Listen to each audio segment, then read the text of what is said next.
Cumprimento os irmãos com a paz do Senhor. Amém. Graças a Deus, estamos gratos a Deus pelo privilégio, pela oportunidade de estar na presença de Deus, né? E com essa responsabilidade de trazer algo da palavra de Deus, um tema, né, de extrema importância para os dias atuais, né? Sabemos que a liberdade é algo que é fundamental, principalmente, né, para nós que processamos a fé em Cristo. A Bíblia, né, ela nos orienta, né, a viver e proclamar essa liberdade àqueles que também precisam e necessitam da mesma. Amém? Abra comigo rapidamente, né, o tema desta campanha. Poderia ir embora, né, e a missionária Ana trouxe algo aqui maravilhoso, né, que até eu estava estudando sobre isso, ela revelou aqui algo, confirmou. Ali o meu xará ali também já deu mais uma pincelada. Eu poderia até ir embora. Aleluia. Mas Deus ele é fiel.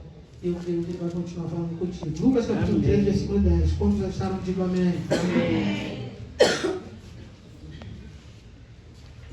E ensinava no sábado, numa das sinagogas. E eis que estava ali uma mulher que tinha um espírito de enfermidade. Havia já 18 anos e andava curvada e não podia de modo algum endireitar-se. A igreja, 12. E vendo Jesus, chamou a si e disse: Mulher, estás livre da tua enfermidade. E pôs as mãos sobre ela e logo se endireitou e glorificava a Deus. A igreja.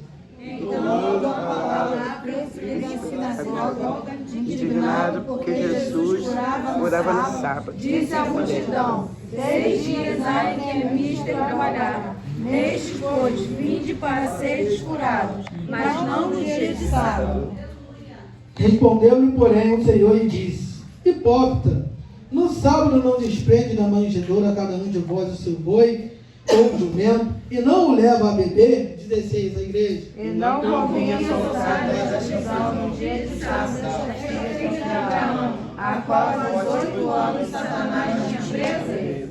Amém? Pode se sentar aí. Amados, a graça e a paz do nosso Senhor e Salvador Jesus Cristo. Eu também tive o privilégio de chegar aqui de manhã e ver o pastor George aqui, né, trazer algo sobrenatural de Deus para nós, para a igreja. Eu até brinquei com ele: você não quer pregar de noite não? Que eu acho ele um excelente pregador, coisa que eu estou longe de ser. Amém? Mas o Senhor sabe de todas as coisas. Estamos diante de um texto extraordinário da palavra de Deus, e a proposta aqui é a libertação. Então nós sabemos, queridos, que a libertação é algo fundamental, principalmente para aqueles que professam a fé em Cristo. Porque sabemos que nós que professamos a fé em Cristo, há uma responsabilidade muito grande que é colocada sobre nós. Porque por parte daqueles que nos veem, eles não querem pagar o preço, não querem abandonar o pecado, estão encurvados, né, nos pecados da sua carne, nos desejos, na vaidade da sua alma.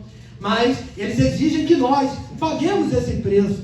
E uma vez que nós, né, não pagamos esse preço, que nós não usamos da liberdade de maneira que agrade a Deus, nós somos, na verdade, taxados como mentirosos, como falsos profetas. E a identidade de Cristo ela é perdida em nós. Coisas que não podem ser perdidas em nós, porque Cristo, ele nos colocou como embaixador dele.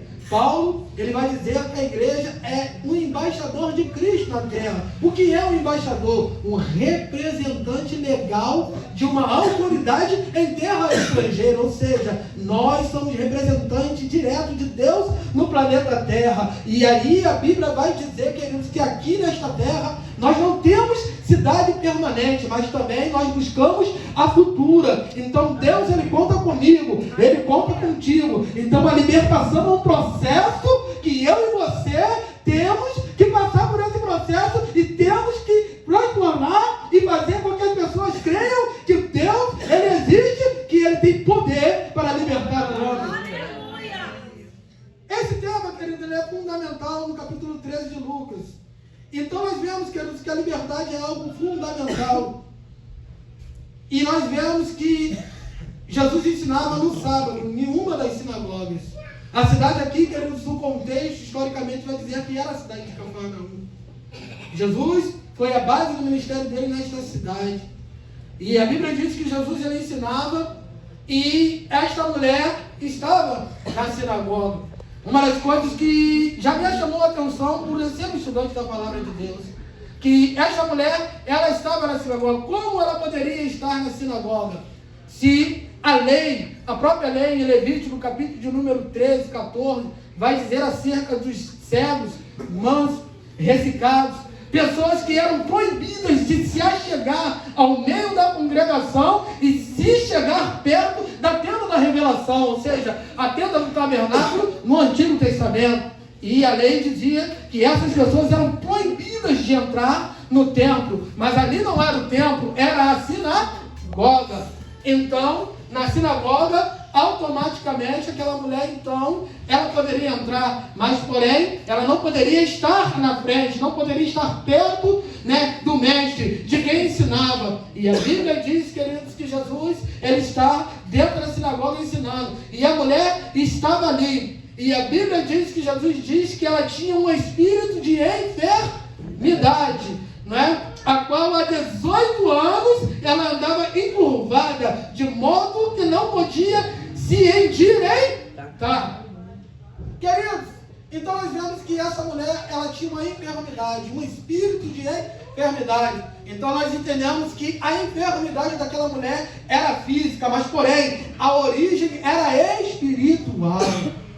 Então nós vemos, queridos, que Jesus, né, e quando ele quer curar, quando ele quer operar na vida de alguém, ele faz a obra completa. Ele cura o exterior, mas principalmente ele quer curar o interior nesta noite.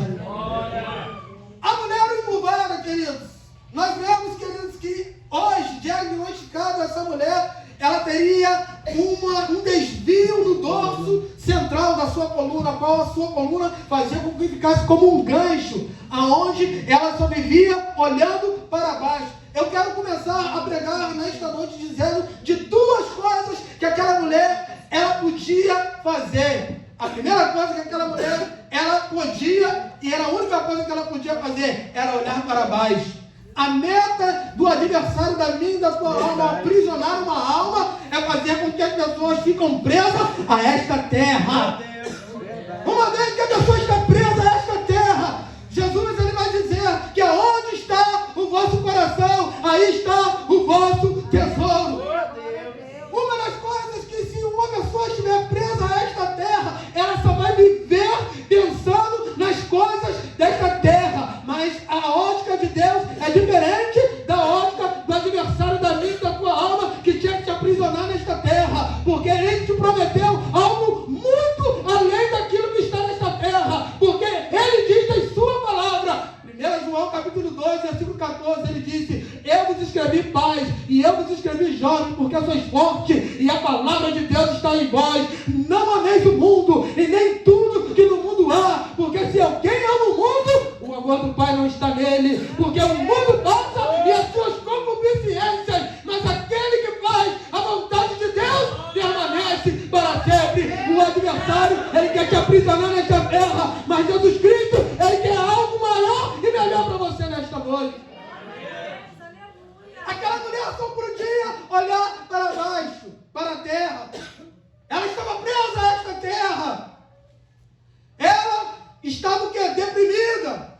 O historiador vai dizer que esta mulher, queridos, quando o historiador falou isso, eu fiquei maravilhado. Que o historiador vai dizer que ela com 12 anos, ela foi levada como escrava. Olha só, queridos, estamos falando de liberdade. Seja livre nesta noite. A meta do adversário é escravizar o homem.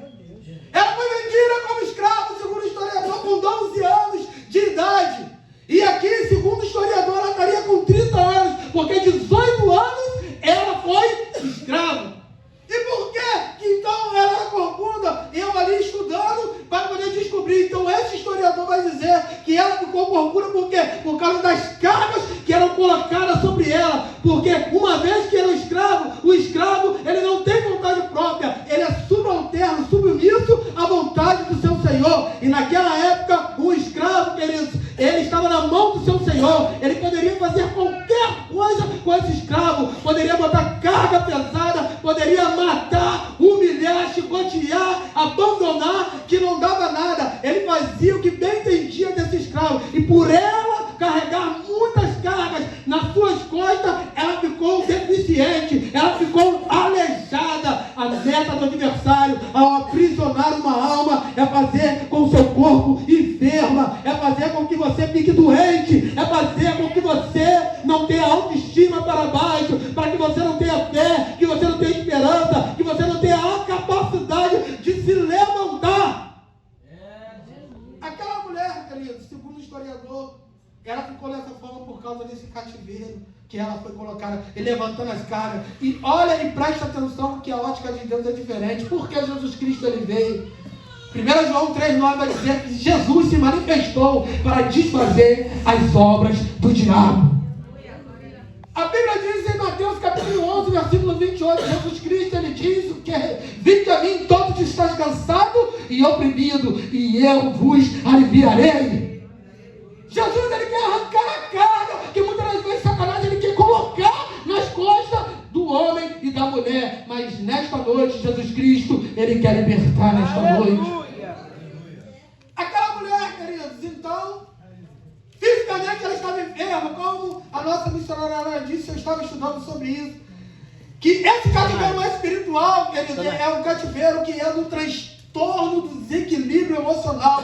E ali se dá uma doença chamada doença psicossomática, que pessoas que emocionalmente desequilibradas, elas chegam a enfermar o corpo físico, como, por exemplo, tonturas, dores de cabeça, dores nas costas, tristeza em excesso, síndrome do pânico, ansiedade, então vem insônia. Isso são doenças psicomáticas, porque emocionalmente essas pessoas estão deprimidas, estão destruídas, elas estão presas dentro de um cativeiro. Então nós vemos que Jesus ele fala que a enfermidade era física, mas era Satanás que aprisionava. Então nesta noite, aquele que aprisiona a tua alma, Jesus Cristo ele dá ordem nesta noite: seja livre, seja livre. Jesus Cristo ele quer libertar nesta noite. A segunda coisa que essa mulher podia fazer, ela só podia olhar para baixo e olhar para trás. A missionária Ana falou ali, só podia olhar para baixo e para trás. Por quê? A meta do adversário é aprisionar uma alma, prender o homem realmente no passado dele. 2 Coríntios capítulo 5, versículo 17, a Bíblia diz: se alguém está em Cristo, nova criatura é. As coisas velhas se passaram, e eis que tudo se fez novo. Destruindo todo conselho altivez que se levanta contra o conhecimento de Deus, e levando cativo a obediência de Cristo. Todo o entendimento, a tua mente, ela tem que estar em obediência e sendo nas mãos de Cristo.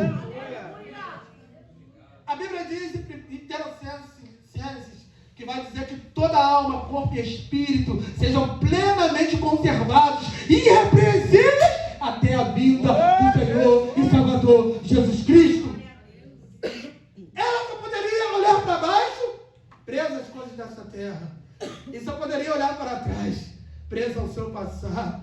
Nesta noite, o seu Deus ele quer te libertar. Não é à toa que a missionária falou, eu estou falando a mesma coisa que já estava na minha mente, a gente estudava, nós não combinamos. Deus ele quer libertar desse cativeiro emocional. A Bíblia diz, queridos, que não considerei as coisas passadas e esquecei das coisas antigas. Apocalipse capítulo 22, Deus ele diz: eis que novas coisas eu farei sobre a sua vida. Eis que novas coisas Deus ele vai fazer nesta noite, na minha e na tua vida. Pare de olhar para trás. Mas por quê? Gênesis capítulo de número 19. Por isso eu creio na teoria de Jacobo dos Armínios, que ele é um arminianista, ou seja, que ele disse que a salvação era condicional ao homem. Eu creio nisso. Por quê? O anjo desceu do céu e disse: Ló, escapa-te pela tua vida. E pegou na mão dela e disse: olha, não olhe para trás. Nesta noite, querido, se você quer permanecer na presença de Deus, que você quer desfrutar do melhor de Deus na tua vida, não olhe para trás. Quantas pessoas têm olhado para trás e ficam no meio do caminho? Vai ficar em Sodoma e Gomorra, vai virar uma estátua de sal. É verdade. Mas que é isso? É no Antigo Testamento. Pois bem, Lucas capítulo 19, versículo 62, a Bíblia diz que aquele que lança a mão do arado e olha para trás, não é apto para receber o reino de Deus. Tem que olhar para frente ou não, igreja? Sim ou não? Sim. Não, irmão, não olha para trás, mas não esquece o passado. A missionária tem razão. A Bíblia, irmão, é um livro didático, é um livro de ensinamento extraordinário para mim e para a tua vida. É verdade. Então nós vemos, queridos, que ela só poderia olhar para baixo, presa às coisas dessa terra. E só poderia olhar para trás, presa ao seu passado. Olha o cativeiro que essa mulher se encontrava. E detalhe, ela estava na sinagoga. Era crente, gente. Aí que está, irmãos. A libertação primeiro. Paulo ele falou, olha, se o julgamento começa primeiro pela casa de Deus, e onde estará o ímpio e o pecador? Deus ele trata primeiro com o crente, irmão. Ela era crente. Ela estava na sinagoga, encurvada, mas estava lá. Aleluia. Tem gente que não consegue, né, ir na sinagoga, vir no templo. Está tão encurvado que nem consegue vir na presença do Senhor. Aquela mulher com toda a dificuldade, mas ela não conseguiu chegar lá. E para sorte dela, Jesus estava lá. Se você chamou aqui, eu não sei como você chamou, mas Jesus está aqui e ele proclama a liberdade na tua vida hoje, se assim você quiser. Aleluia. Queridos, a mulher, queridos, estava lá na sinagoga. Encurvada não, mas ela estava lá. Aleluia. E a Bíblia diz, queridos, que então se ela só olha para trás e só olha para baixo, presa às coisas desta terra. Jesus chegou, queridos. E agora eu quero falar daquilo, né, que ela não poderia fazer. Satanás, queridos, 2 Coríntios capítulo 4, versículo 4, vai dizer que o Deus desse século, ele cegou o entendimento do incrédulo, para que não lhe resplandeça a luz do Evangelho, que é a glória de Deus. A meta do adversário, querido, é fazer com que você não tenha conhecimento de Deus, Senhor. Ele, ao aprisionar uma alma, né, ele faz com que as pessoas fiquem presas a esta terra, ou presas ao seu passado. E nós vemos, queridos, que esta mulher, ela não tinha a capacidade de duas coisas que ela não podia fazer. Eu falei de duas que ela podia fazer, agora eu vou falar de duas que ela não podia fazer. Primeiro, se endireitar, se colocar na posição. E a segunda coisa que ela não podia fazer é olhar para cima. Queridos, isso aqui é espiritual, gente. Estamos diante de uma campanha de libertação da minha vida e da tua vida, queridos. A meta do adversário, querido, ao aprisionar uma alma. Não sou eu que estou dizendo, o texto de Deus diz. Jesus que disse que Satanás a mantinha presa. Satanás, queridos, ele também tem autoridade e tem até poder de colocar uma pessoa enferma fisicamente. Sim ou não, igreja? Sim. Eu provo. Jó, capítulo de número 2. A Bíblia diz que no primeiro estágio Satanás perdeu para Jó, tocou na riqueza, tocou na família, e Jó não blasfemou, Jó não titubeou. Aí segundo round, aí que você tem que ter cuidado. Os crentes são muito emocionalistas, a emoção muitas das vezes ela foge da razão. O diabo se levanta para depois cair, mas ele se levanta. Foi perdido no capítulo 1 de Jó, no capítulo 2 ele está lá de novo lá no cenário. Aí falou, olha, observaste que você avisou, ele ainda retém a tua integridade, mesmo tu incitando contra ele sem causa. Aí ele disse, olha, pele por pele, toca nele para ver que não blasfema de ti. Vai, porque ele está na tua mão, mas poupa a alma dele. E a Bíblia diz, e saiu Satanás da presença do Senhor, e feriu a Jó de uma chaga maligna. Muitas das vezes, queridos, isso é sério, é culto de libertação. Que as pessoas que brincam com Deus, se Deus permitir, Satanás toca e coloca no leito. Tem muita gente, querido, que muitas vezes vai pro leito. Não é verdade? Às vezes está na rua aí, você vê, conversando com o sol, com as estrelas, maluco, perturbado, que muitas das vezes, quando estava no templo, não tomava uma posição, não se endireitava. Quando estava no templo, não andava de santidade diante de Deus. Quando estava no templo, estava brincando com as coisas que são sérias. Isso é sério, gente. Isso não é palavra de exortação. Deus, ele não quer perder ninguém. Isso é sério, é libertação, irmãos. Olha a impossibilidade dessa mulher, a incapacidade de se endireitar, tomar uma posição. Por quê? Ezequiel capítulo 2, a Bíblia diz que Ezequiel ele está entre os cativos, de Judá, no rio Quebar. E a Bíblia diz que Ezequiel, queridos, agora Deus chama Ezequiel e fala: filho do homem, põe-te de pé, porque eu falarei contigo. Para Deus falar contigo, você tem que se posicionar, tem que se colocar de pé. E tudo que o adversário ele quer é que você fique encurvado, preso nessa terra, preso ao seu passado e nunca se posicione para receber as promessas de Deus na sua vida. Mas nesta noite, Satanás ele perdeu, o Espírito Santo ele fala contigo, põe-te de pé. E Deus ele quer falar contigo nesta noite. Tem que se colocar de pé, irmão, na posição. Aquela mulher não podia se endireitar, se pôr de pé. Já viu aquele crente que não se endireita de jeito nenhum? O pai fala, a mãe fala, o marido fala, a esposa fala, o pastor fala, o primo fala, o vizinho fala, mas não toma uma posição. Não se conserva de jeito nenhum. Acha, queridos, que está certo. Ela quer debater, não quer se endireitar.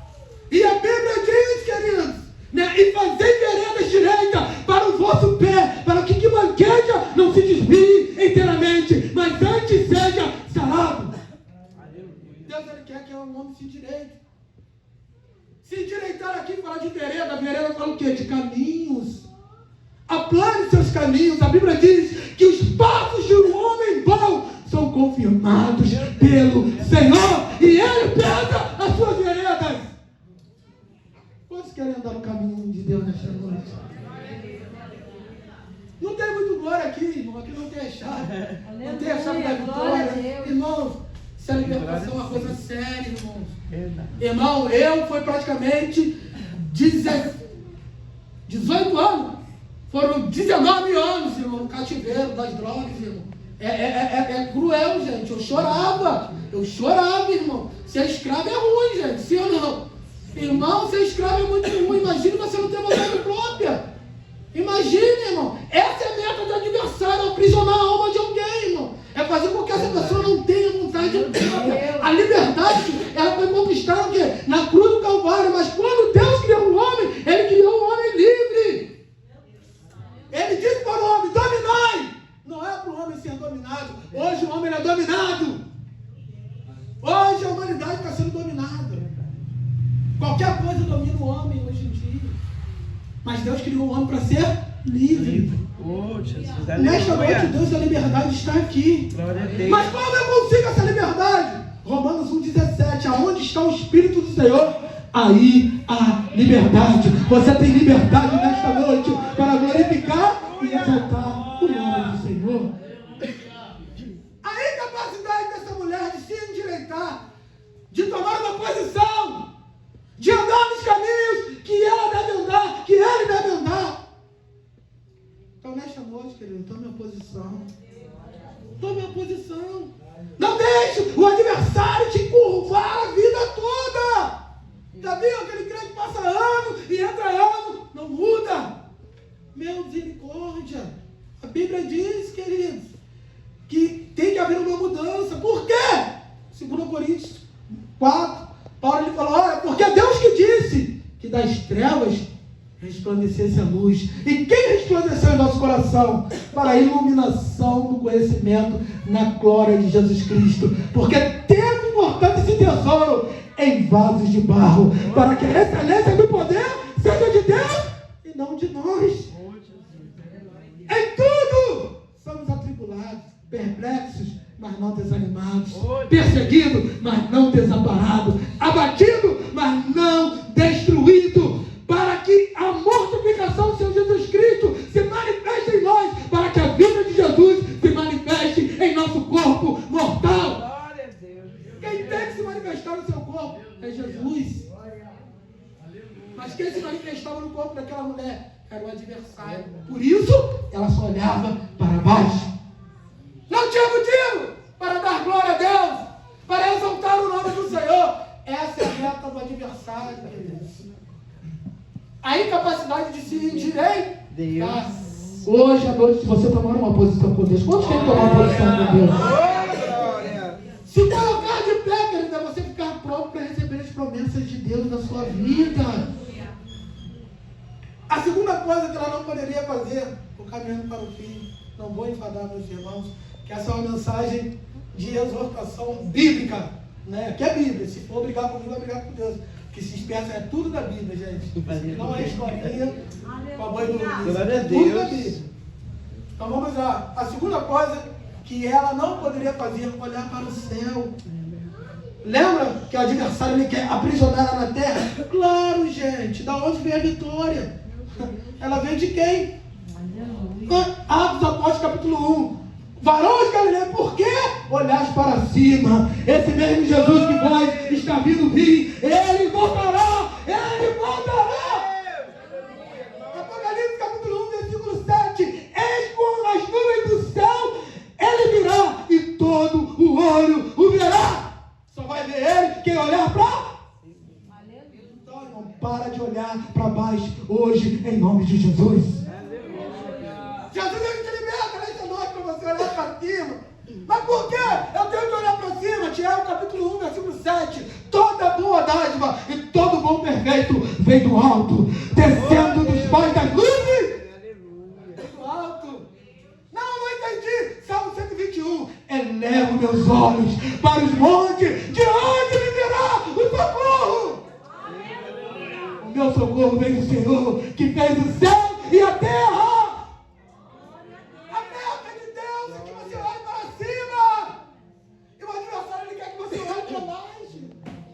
Se você olha para baixo, é o contraste, olha só. A pessoa que olha para baixo, Efésios 4, versículo 20. Quanto ao tratado passado, vos despojeis do velho homem que se corrompe com as concupiscências do engano e vos revistais do novo homem que, segundo Deus, é criado em verdadeira justiça e santidade. Aquele que roubava, não rouba mais. Aquele que mentia, não mente mais. Antes, faça aquilo que lhe apraz, para que o nome do Senhor ele venha a ser glorificado.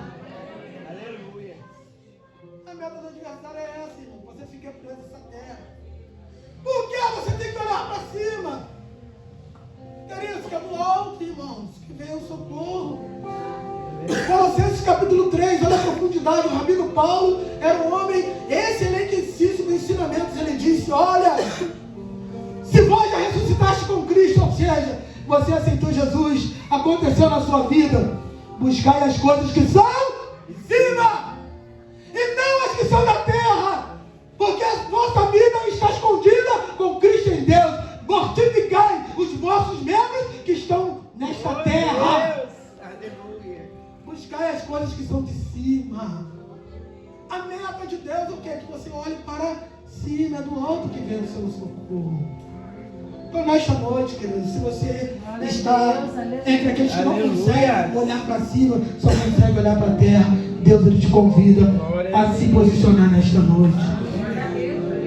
Jesus Cristo, ele disse, olha, e porém, erro, e no deserto de terras secas, eu farei brotar uma fonte e um manancial, e as coisas que são tortuosas, eu endireitarei.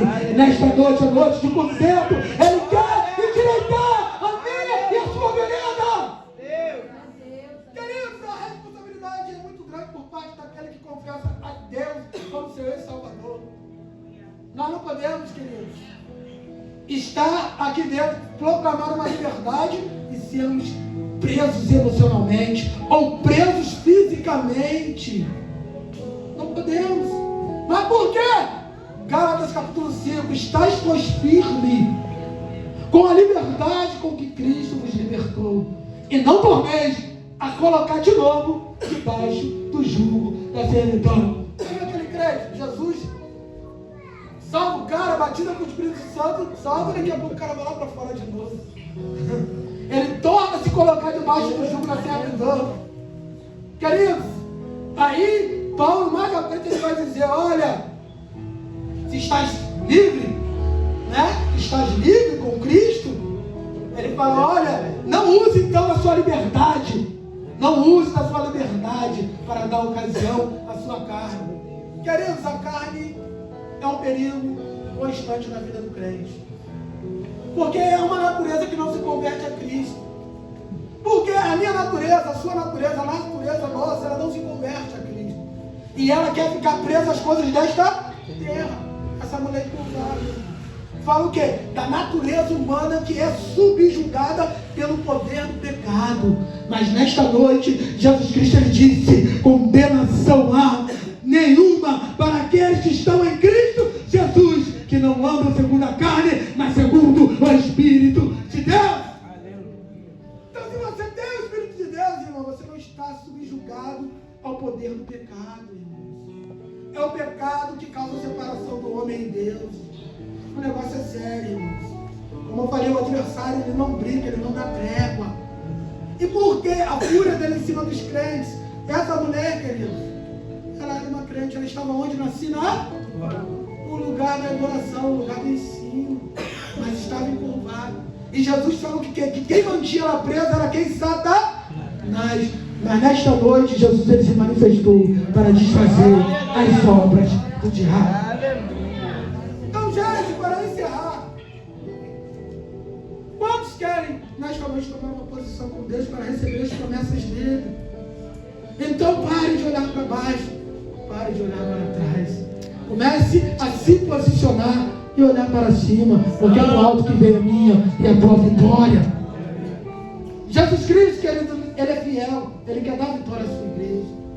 Essa é uma mensagem, querido, até um pouco tanto dura, mas é uma palavra de libertação. Se eu não vigiar, se você não vigiar, nós estamos fadados a tropeçarmos, a cairmos. Eu estava ouvindo a palavra de Deus hoje de manhã acerca do oleiro, e ele fala que o oleiro ele está, o vaso chega na mão do oleiro. Mas o interessante é que a Bíblia diz o quê? E o vaso se quebrou na mão do oleiro. Não foi o oleiro que quebrou o vaso se quebrou. Mostra o quê? A fragilidade do vaso. Na nossa caminhada cristã, querido, nós podemos tropeçar, cair, se quebrar. Mas nesta noite, aquele que tem poder para restaurar, para fazer você e eu se posicionar e impor as mãos e curar, ele está aqui nesta noite e o nome dele é Jesus. E vendo-a, chamou-a. Jesus chamou aquela mulher. Então ela obedece, ela vai até Jesus. E a Bíblia diz que Jesus Cristo impõe as mãos sobre ela. Eis que as mãos do Senhor não estão encolhidas para que Ele não possa salvar. Nesta noite, Ele te chama, Ele quer tocar em você, Ele quer trazer a liberdade, libertação para a tua vida e para a tua alma. Ele chama a mulher e impõe as mãos sobre ela. E a Bíblia diz, e ela logo se endireitou. Quantos querem o toque de Jesus nesta noite? Se Ele tocar em você nesta noite, você toma uma posição.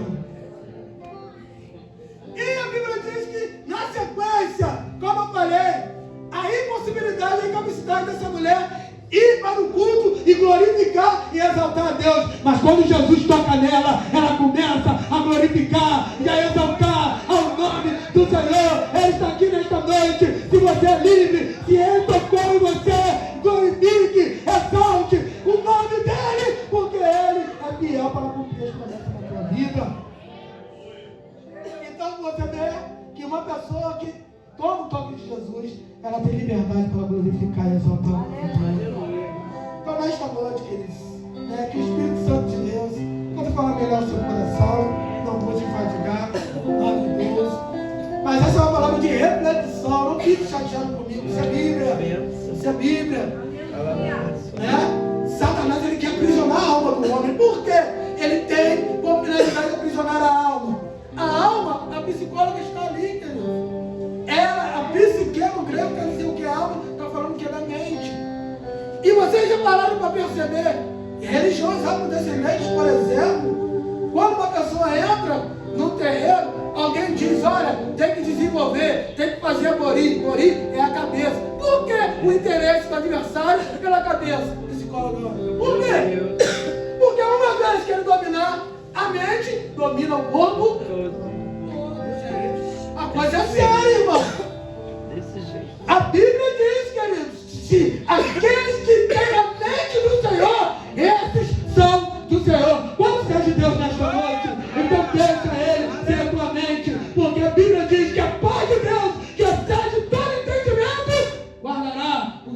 nossos corações em Cristo Jesus, nosso Senhor. Aplauda o Senhor.